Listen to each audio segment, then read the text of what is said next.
കാട്ടുചോലക്കുളിരലയോട്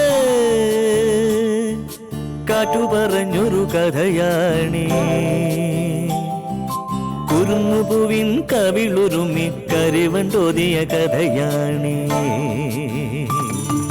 കാട്ടുചോലക്കുളിരലയോട് കാറ്റു പറഞ്ഞൊരു കഥയാണീ. കുരുന്നുപൂവിൻ കവിളുരുമി കരിവൻ തോതിയ കഥയാണീ. കഥ കഥ കഥ കാക്കത്തൊള്ളായിരം, കഥ കഥ കഥ കാക്കത്തൊള്ളായിരം.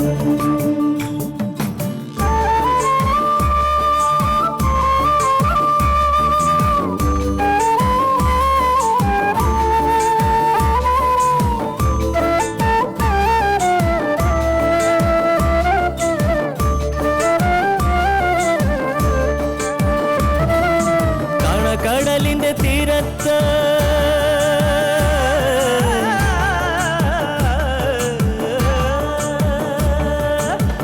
കടലിന്റെ തീരത്തണയണ തിരകൾ പറയണ കഥയാണ്.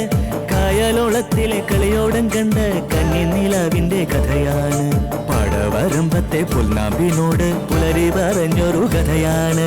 മാനം മുട്ടണ കൊടുമുടിയോട് മൂവന്തി പറയണ കഥയാണ്. മൂവന്തി പറയണ കഥയാണ്. കഥ കഥ കഥ കാക്കത്തൊള്ളായിരം. അവൻ പറയുന്നത് വരെ ഞങ്ങൾക്കത് ഗിരിയുടെ കുഞ്ഞല്ല, നീ അവന്റെ പെങ്ങള് മാത്രമാ. ഞാന് അവനെ വളർത്തി വലുതാക്കി അവന്റെ അമ്മയാ. ഞാൻ പറയുന്നതാ ശരി. അമ്മയ്ക്ക് ഞങ്ങൾ മക്കളല്ല, അടിമകളോ വളർത്തു മൃഗങ്ങളോ ആണ്. പശുക്കളെ വിറ്റതുപോലെ നല്ല വില കിട്ടിയ വിൽക്കാനും മടിക്കില്ല. കൊല്ല്, ആരും തടയാനില്ലല്ലോ. നിങ്ങൾ ഞങ്ങളുടെ അമ്മയല്ല, ഉടമസ്ഥയാ. ആരോടാണ് നീ സംസാരിക്കണത്? എന്ത് കയറി അങ്ങ് പറയാന്ന് വിചാരിച്ചു? പറയട്ടെ സുലോഹനെ, അവള് പറഞ്ഞങ്ങ് നേടട്ടെ. എവിടം വരെ പോകുന്നറിയാലോ. എങ്ങോട്ട് പോകുന്നില്ല, ഒരു മര്യാദയെങ്കിലും കാണിക്ക്. ആ പാവം ഈ രാത്രിയിൽ ഇവിടെ കഴിഞ്ഞോട്ടെ. നാളെ രാവിലെ എവിടെയെന്ന് വെച്ചാ പറഞ്ഞു വിട്. അത്രയെങ്കിലും മനുഷ്യത്തെ കാണിക്കമ്മേ. ഒട്ടും മനുഷ്യത്വം ഇല്ലെന്ന് വിചാരിച്ചു. അവിടെ കാര്യത്തില് ഒരു തരത്തിലുള്ള വിട്ടുവീഴ്ചയില്ല. നീ ഇവിടെ കിടന്ന് വെറുതെ കയറ് പൊട്ടിക്കണ്ട. അത്രയ്ക്ക് പുന്നരാണെങ്കിലേ നീ അവക്ക് കൂട്ടിക്കടി. അമ്മയുടെ സൈഡ് പിടിച്ചുള്ള ചേച്ചിയുടെ ഈ കാല് വരലുണ്ടല്ലോ, നന്നായിട്ടുണ്ട്. കൊള്ളാം. ഗംഗയുടെ ഫോൺ ചാർജ് ചെയ്യാൻ വെച്ചത് ഇവിടെ ഇരിക്കുന്നേ ഉള്ളൂ. ഞാനൊന്ന് എടുത്തു കൊടുക്കട്ടെ. കൊറേ ദൂരം പോയി കാണുമോ എന്തോ. അമ്മേ, ഗംഗയുടെ കയ്യിൽ ഫോൺ കൊടുത്തു വിടാൻ സമ്മതിക്കരുത്. അത് അവളുടെ കയ്യിലുള്ള നമുക്ക് പാരയാണ്. ആ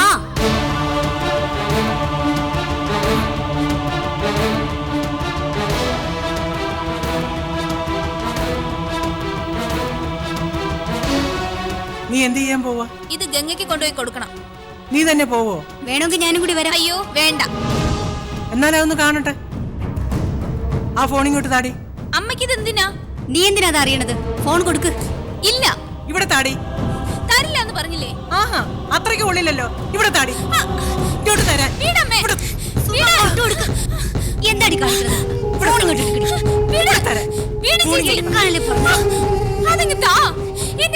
ഇനി അവൾ ഇത് കൊണ്ട് ആരെയും വിളിക്കരുത്. അവിടെ ഒരു ഫോണ്. എന്താ അതിക്രമമായി കാണിച്ചേ? എന്നോട് കളിച്ച ഇതായിരിക്കും ഫലം, കേട്ടോടി.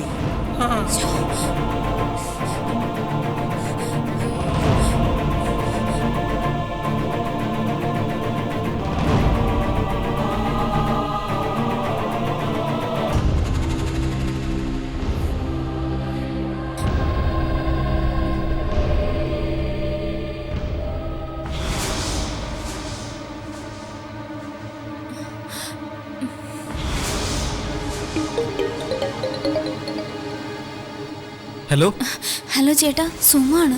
എന്താ സുമം?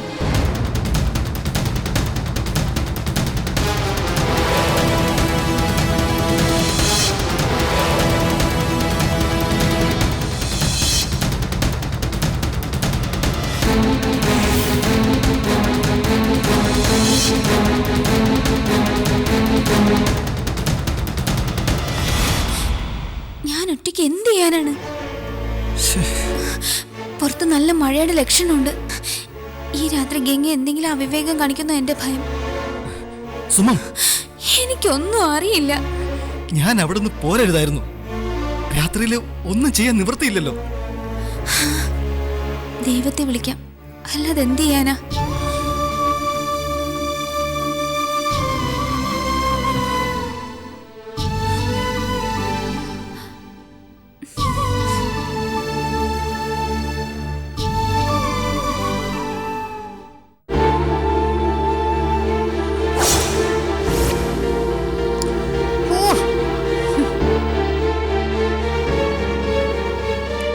ഓ നാശം, ഇന്നത്തെ ദിവസം പോയി കിട്ടി. ബാക്കിയുള്ളവരുടെ ശകനം മുടക്കാനായിട്ട് കിടക്കണ കിടപ്പ് കണ്ടില്ലേ? ഇന്ന് ഇയാളെ കാണിച്ചു കൊടുക്കാം, നോക്കിക്കോ.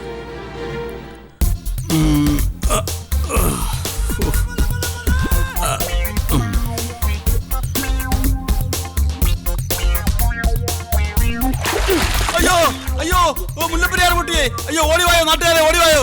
അയ്യോ മിണ്ടാതിരിക്കുന്നു മനുഷ്യ. സുലോചനെ, നീ എന്താ ഇവിടെ? ഞാനെന്താ ഇവിടെയെന്നോ? ഇതൊരു വെളിവ് വീണില്ലേ? മൂക്കുട്ടം കുടിച്ച് ബോധമില്ലാതെ പാതിരാത്രിക്ക് വന്ന് കേറി കാണും. പാതിര ആയില്ല സുലോചനെ, കൃത്യം 1 മണി കഴിഞ്ഞപ്പോ ഞാനിവിടെ വന്നു. ഓ, എന്നാ മുടിഞ്ഞ മഴയാണെന്നറിയാമോ? എന്തായാലും നിങ്ങളുടെ അത്ര മുടിഞ്ഞു കാണൂല. ഞാൻ നിന്നെ ഒരുപാട് വിളിച്ചു കേട്ടോ. എവിടെ കേക്കാൻ? ഭയങ്കര ഉറക്കമായിരുന്നില്ലേ? എങ്ങനെയെങ്കിലും അകത്ത് കയറാൻ നോക്കി ഒക്കാതെ വന്നപ്പോ ഇവിടെ അങ്ങ് പാർക്ക് ചെയ്തു. മഴ പെയ്തു, നല്ല തണുപ്പല്ലായിരുന്നോ?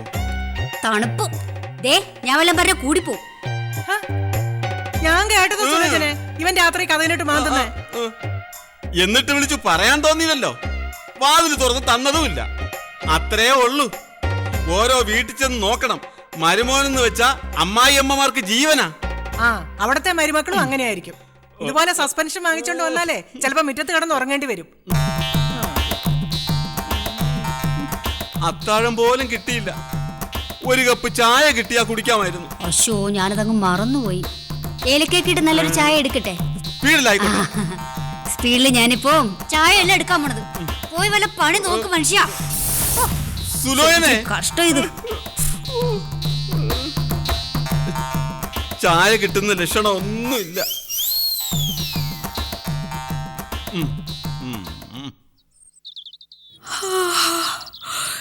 രാത്രിയിൽ മഴ ശരിക്ക് പെയ്ത ലക്ഷണമുണ്ട്.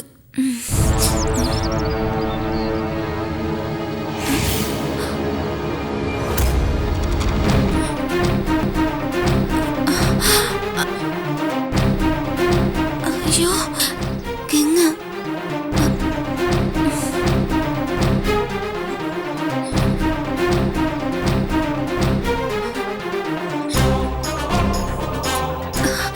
അയ്യോ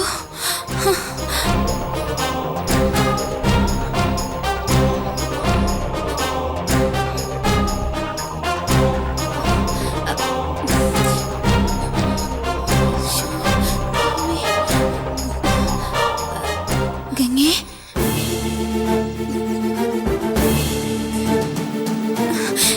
ഗംഗേ, രാത്രി പോയില്ലായിരുന്നോ? ഇങ്ങോട്ട് പോകാൻ ഒരിടവുമില്ല. എനിക്ക് കയറി ചെല്ലാൻ. ഞാൻ കരുതിയത് ഗംഗ അപ്പോഴേ പോയി കാണുന്ന. തിരിച്ചു വന്നു അറിഞ്ഞിരുന്നെങ്കിൽ ആരും അറിയാതെ ഞാൻ മുറി വിളിച്ച് കയറ്റുമായിരുന്നു. വാ, അപ്പുറത്തോടെ എന്റെ മുറിയിലേക്ക് പോവാം. ആരും കാണില്ല. അമ്മ അറിഞ്ഞ പ്രശ്നമാവില്ലേ? അമ്മ അറിയില്ല ഗംഗെ, ഞാൻ നോക്കിക്കൊള്ളാം. വാ പതുക്കെ.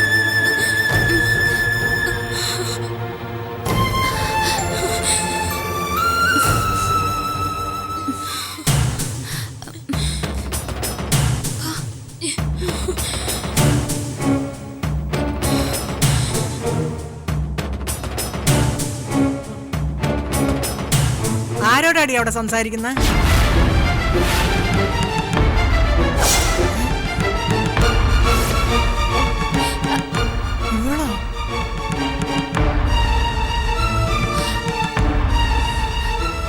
എന്താ അമ്മേ?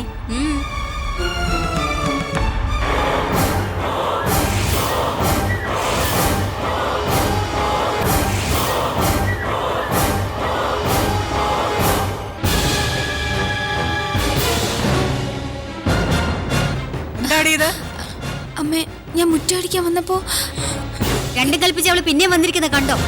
വല്ലാത്ത തൊലിക്കട്ടിയാണ്. ഇന്നലത്തെ പോരെ.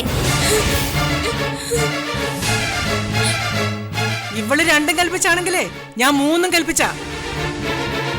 എന്നെ തോപ്പിക്കാനാണോടി നിന്റെ ഭാവം? അയ്യോ അല്ലമ്മേ, പോകാൻ എനിക്ക് വേറൊരു സ്ഥലം ഇല്ല. അതെ, നേരത്തെ ഓർക്കണമായിരുന്നു. കേറി ചില ഇടമില്ലാത്തവർക്കുള്ള സ്ഥലം അല്ല ഇത്. വല്ല അനാഥാലയത്തിലോട്ട് പോ. ചേച്ചി മിണ്ടിപ്പോകരുത് നീ. ഇവിടെ എന്താ പ്രശ്നം? ഓ, ഇദ്ദേഹത്തിന്റെ ഒരു കുറവേ ഉണ്ടായിരുന്നുള്ളൂ. ഇത് ഗംഗയല്ലേ? അല്ല, യമുന. ഇവിടെ ആണുങ്ങൾ ഉണ്ടായിരുന്നെങ്കിൽ ഇവള് പിന്നെയും തിരിച്ച് ഇങ്ങോട്ട് വരുമായിരുന്നോ?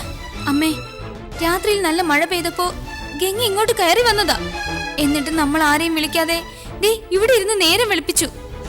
വലിയ ത്യാഗമായി. ആ മതി മതി, ഇപ്പൊ മഴയൊന്നുമില്ലല്ലോ, നേരെ വിളിക്കുകയും ചെയ്തു. ആ പോ. അമ്മേ, ഞാൻ എന്നെ കലി പിടിപ്പിക്കാതെ പോകാൻ നോക്കുന്നുണ്ടോ? കഷ്ടമുണ്ടമ്മേ.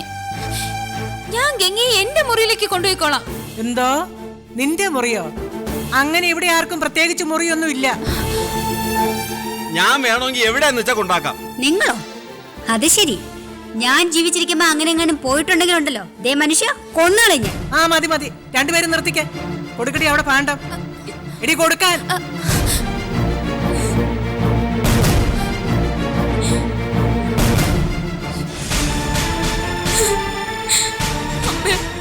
ഞാൻ അമ്മയുടെ കാല് പിടിക്കാം. എടി, നിന്റെ കാര്യം തല്ലി ഓടിക്കുന്നതിന് ഇറങ്ങടി ഇവിടുന്ന്. വേണ്ടമ്മേ. എഴുന്നേക്കടി. മിണ്ടിട്ടുണ്ടെങ്കിൽ ഇവിടെ കൂടെ നീയും പുറത്താ. വേണ്ടമ്മേ. ഇറങ്ങി പോടി. ഇറങ്ങി പോകാൻ. ഇറങ്ങടി. നിന്നെ ഇനി കണ്ടുപോകരുത്.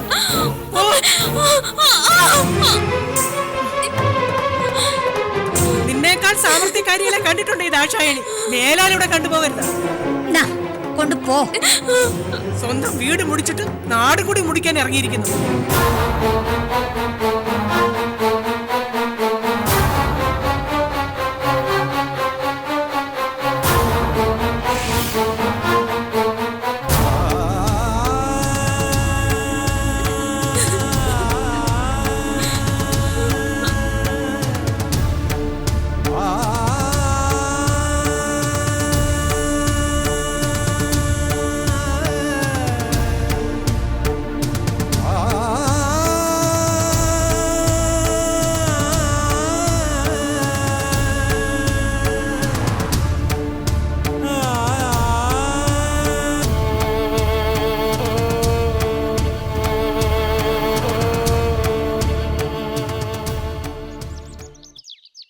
രുക്മിണി, എടോ രുക്മിണി.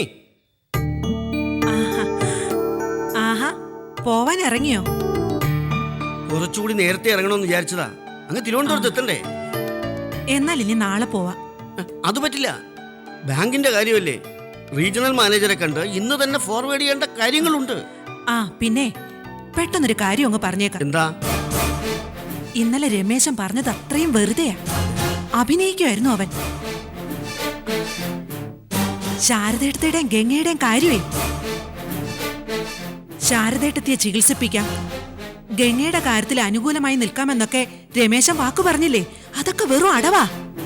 ഗീതയുടെ മുമ്പില് അവൻ തനി നിറം എടുക്കുകയും ചെയ്തു. അവളെ കുറെ വഴക്കു പറയുകയും ചെയ്തു. അവരച്ഛന്റെ മോന്റെ ഭാഗത്ത് നിന്ന് ഒരു നല്ല കാര്യവും പ്രതീക്ഷിക്കണ്ട. ഗീതയുടെ കാര്യമാ കഷ്ടം. നമ്മളായിട്ട് എന്ത് ചെയ്യാനാണ്? രാവിലെ ഒരു യാത്ര പുറപ്പെടാൻ നേരത്ത് അശുഭ കാര്യങ്ങളാണല്ലോ കേട്ടത്. മറന്നു പോവാതെ ഞാനങ്ങ് പറഞ്ഞതാ. ആ പോട്ടെ, ഞാൻ ഇറങ്ങുന്നു.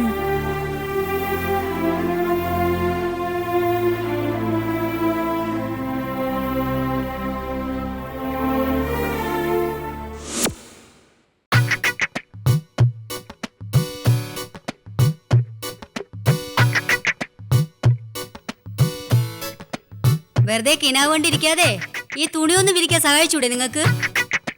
തുണി വിരിച്ചു തരാനോ? ഞാനോ? ഭാര്യയെ തുണിയലക്കാൻ സഹായിക്കുന്നതല്ല ഭർത്തൃധർമ്മം. ഭാര്യയ്ക്ക് തുണി വാങ്ങിച്ചു തരാനോ നിങ്ങളെ കൊണ്ട് കഴിയുന്നില്ല. ഇതെങ്കിലും ഒന്ന് ചെയ്. ഒരു ഭദ്രധർമ്മക്കാരൻ വന്നിരിക്കുന്നു. അങ്ങനെ കുത്തുവാക്കൊന്നും പറയണ്ട. നീ നോയിക്കോ. My പുളിച്ചി will പൂക്ക്. എന്റെ പുളിച്ചിമാവും പൂക്കും. സസ്പെൻഷൻ ഒന്ന് കഴിഞ്ഞോട്ടെ. നിന്നെ ഞാൻ പല വെറൈറ്റിയിലുള്ള തുണിത്തരങ്ങൾ കൊണ്ട് മൂടും. അതിനുമ്പേ മിക്കവാറും നിങ്ങളെ ഞാൻ വെള്ളത്തുണി കൊണ്ട് മൂടും. സുലോനെ, അറം പറ്റുന്ന വാക്കുകളൊന്നും പറയല്ലേ. നമ്മുടെ പഠിക്കലാണോടി ഒരു വണ്ടി വന്ന് നിന്നത്? ഇവിടെ ഒന്നും വണ്ടിയൊന്നും വന്നില്ല. അല്ലെങ്കിൽ ഇവിടെ ഇപ്പൊ വണ്ടി പിടിച്ച് ആര് വരാനാ? ഒരു ജീപ്പിന്റെ ശബ്ദം പോലെ എനിക്ക് തോന്നിയല്ലോ. എങ്കിലാ തോന്നൽ മിക്കവാറും സത്യമാവും. ഇലക്ട്രിസിറ്റി ബോർഡിന്റെ ജീപ്പ് ഈ മുറ്റത്ത് വരും. പ്രമോഷനോടുകൂടി ജോലിയിൽ തിരിച്ചെടുക്കുന്ന എന്നെ ആനയിച്ചോണ്ട് പോകാനായിരിക്കും ആ വരവ്. പിന്നെ ജോലിന്ന് പിരിച്ചു കിട്ടുമെന്ന് പറയാൻ ചിലപ്പം വരുമായിരിക്കും. നീ ഇങ്ങനെ നെഗറ്റീവായിട്ട് മാത്രം പറയാതെ വല്ലപ്പോഴും എന്തെങ്കിലും പോസിറ്റീവായിട്ട് കൂടി പറ സുലോനെ. അമ്മ ചോദിച്ചോണ്ട് പറയാം. ഇവിടെ ഒരു പോലീസ് ജീപ്പ് വരാൻ സാധ്യതയുണ്ട്. പോലീസ് ജീപ്പോ? അതിന് ഞാൻ ഇവിടുന്ന് മോഷ്ടിച്ചില്ലല്ലോ. നിനക്കിപ്പോ അങ്ങനെ ഒരു സംശയം വരാൻ കാര്യം എന്താ? എനിക്ക് മനസ്സിലായില്ല. ഗംഗ പോലീസ് സ്റ്റേഷനിൽ പരാതി കൊടുക്കുക ഇടയുണ്ടമ്മേ. അപ്പോ ഞാൻ പ്രതിയല്ല. അവളെ ഇവിടെ നിന്ന് ഉപദ്രവിച്ചില്ലേ ഇറക്കി വിട്ടത്? ദേഹത്ത് ചിലപ്പോ ചതവൊക്കെ കണ്ടു കാണും. അമ്മയുടെ ബലം മുഴുവൻ അവളുടെ ദേഹത്തല്ലേ പ്രയോഗിച്ചത്. അതിനവള് പോലീസുകാരെ കാണുന്ന എന്തിനാ? ഇതെന്താ കേസോ മറ്റോ ആണോ? കേസാക്കാവുന്നുള്ള കാര്യമാണ്. ഗംഗ പെറ്റീഷൻ കൊടുത്ത പ്രശ്നമാവും. പോലീസ് നിയമമൊക്കെ അവളുടെ കൂടെ നിൽക്കുള്ളൂ. ഒരു പെണ്ണെന്നുള്ള പരിഗണനയും കിട്ടും. ഇവിടെ നമ്മളും പെണ്ണുങ്ങളല്ലേ ഉള്ളത്. ഗുണവും മണവും ഇല്ലെങ്കിലും പേരിന് ഇവിടെ ആണെന്ന് പറയാൻ ഒരുത്തുണ്ടല്ലോ. പിന്നെ നെഗറ്റീവ് പരാതി എഴുതി കൊടുക്കുമ്പോൾ ഈ മനുഷ്യന്റെ പേര് കൂടി അവൾ അതിൽ ചേർക്കും. കേസിന് ബലം കൂട്ടാനായിട്ടെ. അത് കുഴപ്പമില്ല. പോലീസും കാക്കി, ഞാനും കാക്കി. ഞങ്ങൾ ഒരേ വർഗമാ. ഇടിക്കും ചവിട്ടിനൊന്നും ആ വർഗ്ഗഗുണം അറിയില്ലല്ലോ. ദേ, അവള് കേസ് കൊടുത്താൽ നമ്മൾ അതിൽ പെട്ടുപോകും. സംഘം ചേർന്ന് ആക്രമിച്ചെന്നായിരിക്കും പരാതി. നമ്മൾ ആരെങ്കിലും അവിടെ വീട്ടിൽ ചെന്ന് വഴക്കുണ്ടാക്കിയോ? ഇല്ലല്ലോ. അവൾ ഇങ്ങോട്ടാ വഴക്കം കൊണ്ടുവന്നത്. അങ്ങനെയാ പ്രശ്നം ഉണ്ടായത്. കേസ് കൊടുത്താ അവളും അനുഭവിക്കും. പെട്ടിയും പ്രമാണമായിട്ട് നമ്മുടെ വീട്ടിൽ പൊറുക്കാൻ വരാൻ അവൾ ആരാ? അവൾക്ക് എന്താ ഇവിടെ അവകാശം? അത് ശരിയാ. അത് പിന്നത്തെ കാര്യം. പക്ഷെ ഗംഗയെ ശാരീരികമായി ഉപദ്രവിക്കാൻ നമുക്ക് എന്താ അവകാശം? അതും ശരിയാ. അവൾ അങ്ങനെ കയറാൻ വന്നെങ്കിൽ എന്തുകൊണ്ട് പരാതിപ്പെട്ടില്ല എന്ന് പോലീസുകാർ ചോദിക്കും. നമ്മൾ അടിച്ചിറക്കിയതേ നിയമത്തിന് മുന്നിൽ തെറ്റാ. അതിനാരാ അവളെ അടിച്ചത്? ആരെങ്കിലും സാക്ഷികളുണ്ടോ? അത് ലോ പോയിന്റ്. ഗംഗയെ ഇവിടെ ആരും തൊട്ടിട്ട് പോലും ഇല്ല. അല്ലേ പവിത്ര? ഞാൻ തൊട്ടില്ല. അയൽക്കാരും ഒന്നും അറിഞ്ഞിട്ടില്ല. പിന്നെ പവിത്ര സാക്ഷി പറയുമോ? സുമയുടെ കാര്യത്തിൽ നിനക്ക് സംശയം കാണും. ഈ കാര്യത്തിൽ നമുക്കെതിരെ അവളെങ്ങാനും സാക്ഷി പറഞ്ഞ അന്ന് അവിടെ അന്ത്യവാ. ഓളാണെന്നൊന്നും ഞാൻ നോക്കിയല്ല. ഒരു കേസും കൂടി ഉണ്ടാവുന്നല്ലേ ഉള്ളൂ. ഈ പറയുന്ന പോലൊന്നും അല്ല അമ്മേ. ഇവിടെ നടന്ന കാര്യങ്ങൾ അതേപടി പോലീസുകാരോട് ഗംഗ വിവരിച്ച നമുക്ക് പിടിച്ചു നിൽക്കാൻ കഴിയില്ല. കാരണം നമ്മുടെ ഭാഗത്ത് തെറ്റ് പറ്റിയിട്ടുണ്ട്. നമ്മൾ എത്ര നിഷേധിച്ചാലും ഗിരി സ്നേഹിച്ച പെണ്ണാണെന്നാണ് അവൾ അവകാശപ്പെടുന്നത്. പ്രായപൂർത്തിയായ ആണിനും പെണ്ണിനും സ്വന്തം ഇഷ്ടപ്രകാരം കല്യാണം കഴിക്കുന്നതിന് നിയമം എതിരല്ല. അമ്മയുടെ മകനുമായിട്ടുള്ള സ്നേഹബന്ധം കാരണോ ഗംഗയ്ക്ക് അവളുടെ വീട് പോലും നഷ്ടപ്പെട്ടത്. അപ്പൊ ശരിക്കും ഉത്തരവാദിത്വമുണ്ട്. ഗിരിയുടെ ബന്ധുക്കളെ നമുക്കും ഉത്തരവാദിത്വമുണ്ട്. സംരക്ഷിച്ചില്ലെങ്കിലും സാരമില്ലായിരുന്നു. ഇത് ക്രൂരമായിട്ട് തല്ലി ഇറക്കിയല്ലേ വിട്ടത്. അയൽക്കാരും കണ്ടില്ലെന്നല്ലേ അമ്മ പറഞ്ഞത്. ആർക്കറിയാൻ കണ്ടു കാണോ ഇല്ലേന്ന്. ഇന്നലെ രാത്രിയിലും രാവിലെയൊക്കെ ഇവിടെ നല്ല ഒച്ചപ്പാടായിരുന്നു. അമ്മയുടെ നാക്കിനെ ഭയന്നായിരിക്കും ആരും ഒന്നും പറയാത്തത്. പോലീസ് വന്ന് അപ്പുറം ഇപ്പുറമൊക്കെ ചോദിച്ചാ ചിലപ്പോ കണ്ടതത്രേ ആരെങ്കിലും പറഞ്ഞിരിക്കും. ഞാനെന്നാ തിരുവനന്തപുരം വരെ പോയിട്ട് ഒരാഴ്ച കഴിഞ്ഞ് വന്നാലോ? തിരുവനന്തപുരത്ത് എന്തിനാ? ആ സോളമനെ കാണാൻ.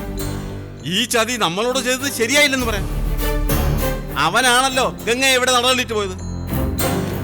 കൂട്ടത്തിലൊന്നും വൈദ്യുതി ഭവനിലും കേറാമല്ലോ. പവിത്രൻ അങ്ങനെ ഇപ്പൊ മുങ്ങാൻ നോക്കണ്ട. പകരം ഒരു ജോലി ഏറ്റെടുക്കണം. ജോലിയോ? ഗംഗ ഈ പ്രദേശത്തെങ്ങാനും കറങ്ങി അടിച്ച് നടക്കുന്നുണ്ടോന്ന് അറിയണം. അതോ സ്ഥലം വിട്ടോന്ന് മനസ്സിലാക്കണം.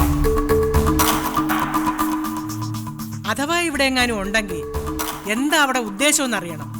മനസ്സിലായോ? പഴിച്ചെലവ് വേണ്ടി വരും. അല്ലെങ്കിൽ ഇവിടെ നിന്നല്ലേ ചെലവിന് തരുന്നേ. അങ്ങനെ ഒരു ഉപകാരമെങ്കിലും ചെയ്. ഏറ്റു. ഈ നിമിഷം മുതൽ ഞാൻ CID പവിത്രനാണ്. അവള് പോലീസ് സ്റ്റേഷനിലെങ്ങാനും പോയോന്നോ അറിയാൻ നോക്ക്. ഏറ്റു. എന്തായാലും അവള് ജയിക്കാൻ ഞാൻ സമ്മതിക്കേല.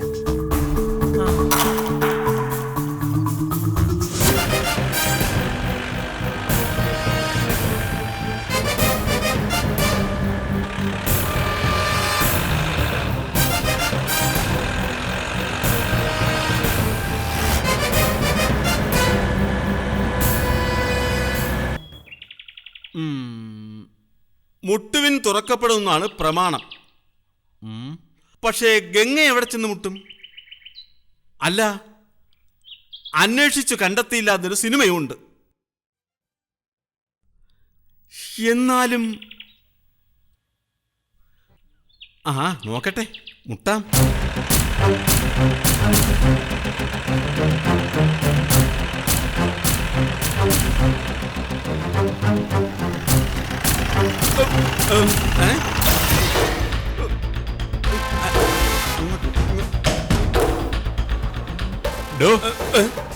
എന്താ എന്താ ആരാ ആരാ ആ പേര് പറയടൂ. പവിത്രൻ. ഫുൾ നെയിം പറയാൻ. കള്ളൻ പവിത്രൻ. പി പവിത്രൻ. ഇങ്ങോട്ട് നീങ്ങിയില്ല. ഇങ്ങോട്ട് നീക്കടാ. പോലീസ് ജീപ്പ് കണ്ടപ്പോ താനെന്താ ഈ ചവിട്ട് നാടകം നടത്തുന്നേ? ഒന്നുമില്ല സാർ. ഏതെങ്കിലും കേസിൽ നീ പ്രതിയാണോ? അല്ല. പ്രതിയാവണോ? എന്നാലേ ഞാൻ ചോദിക്കുന്നതിന് വ്യക്തമായ ഉത്തരം പറയണം. ഈ ഭാഗത്ത് എവിടെ ഈ ഗിരി എന്ന് പറയുന്നതിന്റെ വീട്? എന്താടാ ഞെട്ടിയത്? ഞെട്ടിയില്ല സാർ. എന്നാ പറ, എവിടാ ഗിരിയുടെ വീട്?